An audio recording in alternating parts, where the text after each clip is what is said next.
సర్వోన్నతుడైన దేవునికి మహిమ కలుగునుగాక. ప్రియ స్నేహితులందరికీ దివ్య వాక్యోదయం. ఈనాటి పాఠ్యభాగము లూకా సువార్త 2:14.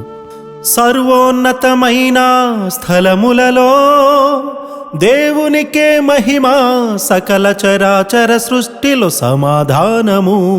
సర్వోన్నతమైన స్థలములలో దేవునికి మహిమయు, ఆయనకిష్టులైన మనుషులకు భూమి మీద సమాధానము కలుగునుగాక.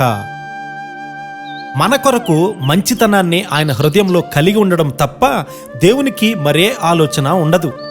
సహింపలేనంత తిరుగుబాటుతో మనుషులు దేవునికి కోపం తెప్పించినప్పటికీ దేవుడెంత దీర్ఘశాంతాన్ని కలిగి ఉన్నారు.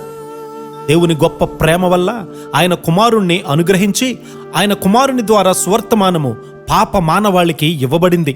ఈ సువార్త ద్వారానే మానవాళికి రక్షణనివ్వాలని దేవుని యొక్క సంకల్పం. మనుషుల్లో సమాధానం చాలా అరుదుగా ఉంది. అయినా కూడా మారు మనసు పొందిన వ్యక్తిలో ఆత్మీయ ఎదుగుదలకు సమాధానము అనేది ఒక మైలురాయి. నీ హృదయంలో స్థలం కొరకు వెదకడాన్ని నీవు చూస్తావు. వేరొకని అభివృద్ధి, వేరొకని తలాంతులను చూచి నీవు అసూయతో నింపబడతావు. పొరుగువానిదైనటువంటి దేనిని కూడా ఆశింపకూడదు అనే లేఖనము మనకు ఆజ్ఞాపిస్తూ ఉంది కదా. ఇదే క్రైస్తవ జీవితం యొక్క పునాది మెట్టు. అయితే యేసుక్రీస్తు వారు నిన్ను వలె నీ పొరుగువారిని ప్రేమించు అని బోధిస్తూ ఆయనను హత్తుకొని వెంబడించేటట్లు చేశారు కూడా. ఒక సహోదరుడు సహోదరితో సమాధానాన్ని కలిగి ఉండడము హృదయం యొక్క ప్రత్యేకమైన విజయాన్ని సూచిస్తుంది. నీ సహోదరునికి ఒక మంచి ఇల్లు ఉంటే నీవు సంతోషిస్తావు. అతడు అభివృద్ధి చెందుతూ ఉంటే నీవు దేవుని స్తుతిస్తావు. అతనిని రక్షణలోనికి నడపడం కన్నా మించిన త్యాగమేదీ లేదు. నీ పొరుగువాని పట్ల నీ హృదయంలో సమాధానాన్ని కలిగి ఉంటే ఎంత సంతోషంతో నింపబడతావు.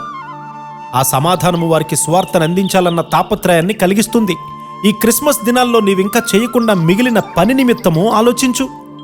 మార్కు సువార్త 16-15 మనం చదివితే, మీరు సర్వలోకానికి వెళ్ళి సర్వ సృష్టికి సువార్తను ప్రకటించమని దేవుని వాక్యం మనతో బోధిస్తూ ఉంది. దేవుడే పాపుల కొరకు ఈ లోకానికి వచ్చి వారి పాపాల నిమిత్తము ప్రాయశ్చిత్త బలిగా తనను తాను అర్పించుకున్నారని నమ్మిన ప్రతి వారు కూడా తమ పాపములకు క్షమాపణ పొందగలరని ఎప్పుడు కూడా విననటువంటి ప్రజలు ఎన్ని వేల మంది ఉన్నారు. అవును, వారు ఎందుకు వినలేదు? వారికి ఎవ్వరూ కూడా సువార్తను అందించలేదు కనుకనే వారింకా తెలియకుండా ఉన్నారు. రక్షణ పొందామని చెప్పుకుంటున్న వారు పరలోకానికి టికెట్ దొరికింది చాలు అనుకుంటూ ఉన్నారు. స్వార్థంతో జీవిస్తూ ఇచ్చేవారుగా కాక తీసుకునేవారుగానే ఉండేవారు క్రిస్మస్ ఆనందాన్ని గ్రహించలేరు.